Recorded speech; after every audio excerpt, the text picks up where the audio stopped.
राजस्थान लोक सेवा आयोग द्वारा राजस्थान राज्य और अधीनस्थ सेवाएं संयुक्त प्रतियोगिता परीक्षा 2021 की मुख्य परीक्षा में सफल रहे अभ्यर्थियों के साक्षात्कार की तारीख सामने आ गई है। परीक्षा के छठे चरण के तहत 17 अक्टूबर से 31 अक्टूबर 2023 को सफल हुए अभ्यर्थियों का इंटरव्यू लिया जाएगा।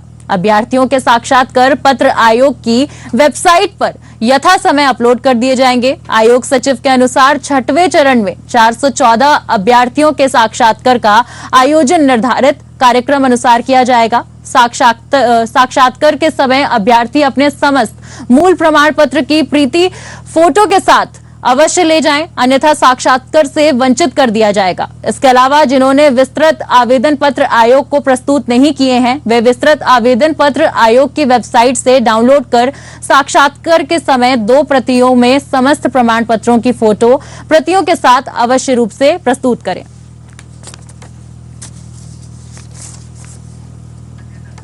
संजय दत्ता हमारे सहयोगी ज्यादा जानकारी के लिए हमारे साथ हैं। देखिए संजय, आपसे सवाल मेरा यही है कि जिस प्रकार से 2021 में एग्जाम हुआ था और इंटरव्यू अब 2023 में होने जा रहा है, तो बच्चों के भविष्य के साथ कहीं ना कहीं खिलवाड़ होता नजर आ रहा है।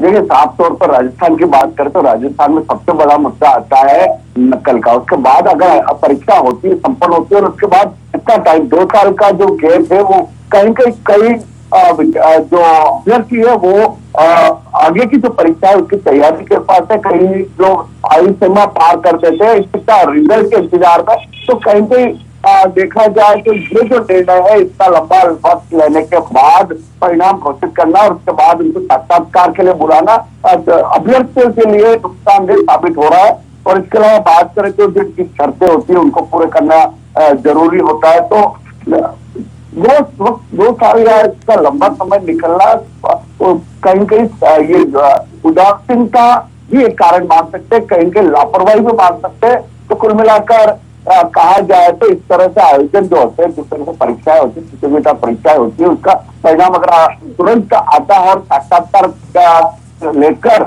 उनको उसकी शिक्षा दिया जाए, कोचिंग दी जाए, तो आने वाले टाइम के लिए जो अन्य अभ्यर्थी है उनको भी फायदा मिलेगा। जी देखिए संजय, बच्चे तैयारी करते हैं एग्जाम की, लेकिन पेपर लीक हो जाता है। पेपर देने के बावजूद पेपर लीक हो जाता है तो ज्यादा दिन तक रिजल्ट नहीं आता है। ऐसे में बच्चों का मनोबल भी गिरता है। इसको लेकर क्या कहेंगे? देखिए, स्वाभाविक तौर पर होता ही है। अगर पूरे साल मेहनत करेगा, जितना टाइम बच्चे ने मेहनत के दिन रात एक करके किन परिस्थितियों में वो बच्चा अभ्यर्थी तैयारी करता है और उसके बाद पेपर लीक होता है, तो कुछ लोगों की वजह से जो बाकी जो अभ्यर्थी उनके भविष्य के साथ भी ये कटुराघात है। और नकल को लेकर वैसे भी राजस्थान की अच्छी स्थिति नहीं है। इसको लेकर काफी आलोचना हुई, कई लोग पकड़े गए हैं, मगर कदम उठाए बिना कठोर नियम नहीं बनाएंगे तब तक इस तरह से चलता रहा तो बच्चों के भविष्य के साथ ये खिलवाड़ी होता रहेगा। जी, ज्यादा जानकारी के लिए बने रहिए हमारे साथ।